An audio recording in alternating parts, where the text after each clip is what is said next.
इतिहास क्या है? क्या राष्ट्रवाद की चाशनी में डूबी हुई गौरवगा था एक व्यक्ति जिसके लिए इतिहास का मतलब सिर्फ एकमात्र चीज है, वह है सत्य। चाहे वह कितना भी कड़वा क्यों न हो। भारतीय इतिहास लेखन के भीष्म पितामह एक ऐसे विद्वान जिन्होंने प्राचीन भारत से लेकर स्वतंत्रता संग्राम तक हर कालखंड पर अपनी कलम चलाई, जिन्होंने सरकार के आधिकारिक इतिहास को मानने से इनकार कर दिया क्योंकि कई तथ्यों से मेल नहीं खाता था। आज हम बात करेंगे भारत के प्रख्यात इतिहासकार डॉक्टर रमेश चंद्र मजूमदार की। 4 दिसंबर 1988 को वर्तमान बांग्लादेश के फरीदपुर जिले के खंडपारा में जन्मे रमेश चंद्र मजूमदार का जन्म हुआ। गरीबी और संघर्षों के बीच उन्होंने अपनी शिक्षा पूरी की। 1911 में कलकत्ता विश्वविद्यालय से इतिहास में एमए की और अपनी प्रतिभा का लोहा मनवाया। उन्होंने अपने करियर की शुरुआत ढाका गवर्नमेंट ट्रेनिंग कॉलेज से की और बाद में कलकत्ता और ढाका विश्वविद्यालय में प्रोफेसर रहे। उनका शोध कार्य प्राचीन भारत में कारपोरेट जीवन एक मील का पत्थर साबित हुआ। यह वह दौर था जब भारतीय इतिहास को औपनिवेशिक चश्मे से देखा जाता था, लेकिन मजूमदार ने भारतीय स्रोतों का उपयोग कर एक नई दृष्टि प्रदान की। डॉक्टर मजूमदार केवल भारत की भौगोलिक सीमाओं तक सीमित नहीं रहे। उन्होंने महसूस किया कि भारतीय इतिहास को समझने के लिए बृहत्तर भारत को समझना होगा।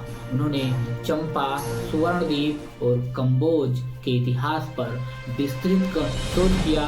उन्होंने दुनिया को बताया कि कैसे भारतीय संस्कृति ने दक्षिण पूर्व एशिया को प्रभावित किया, बिना किसी तलवार के जोर पर, बल्कि व्यापार और धर्म के माध्यम से।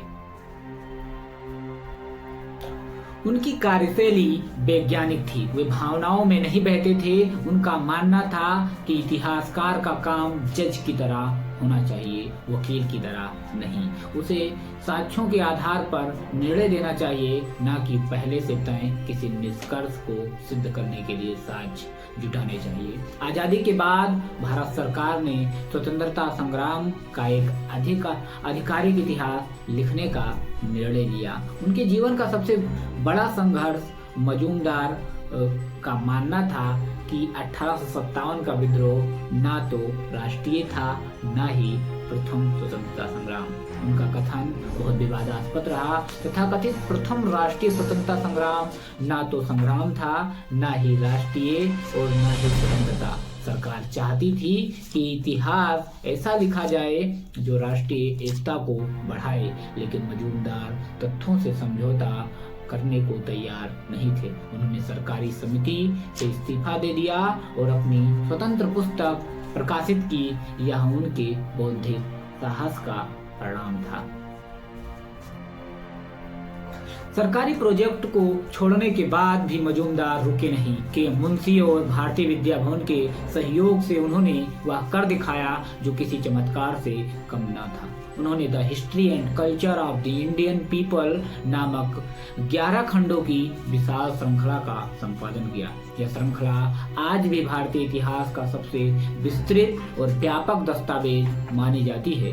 इसमें उन्होंने सुनिश्चित किया कि भारत का इतिहास केवल विदेशी आक्रमणों का इतिहास न रहे, बल्कि यहाँ की संस्कृति, कला और समाज का भी इतिहास हो। उन्होंने इसे 25 से 30 वर्षों की कड़ी मेहनत से पूरा किया। जब वे अपने जीवन के 80वें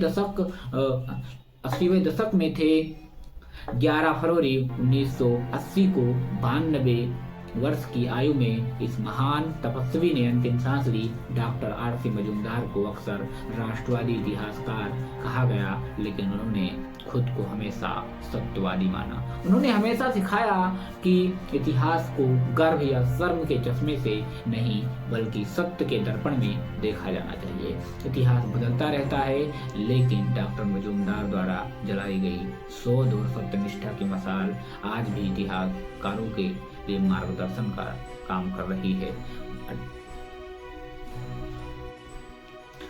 डॉक्टर आरसी मजूमदार की प्रमुख रचनाएं the history and culture of the Indian people 11 volumes, corporate life in ancient India, history of the freedom movement in India 3 volumes, the sepoy mutiny and the revolt of 1857, Champa history of Vietnam, Suvarnadvipa history of ancient Indian colonies in the Far East, Kambuja history of ancient Columbia, ancient Indian colonies in the Far East, historiography in modern east.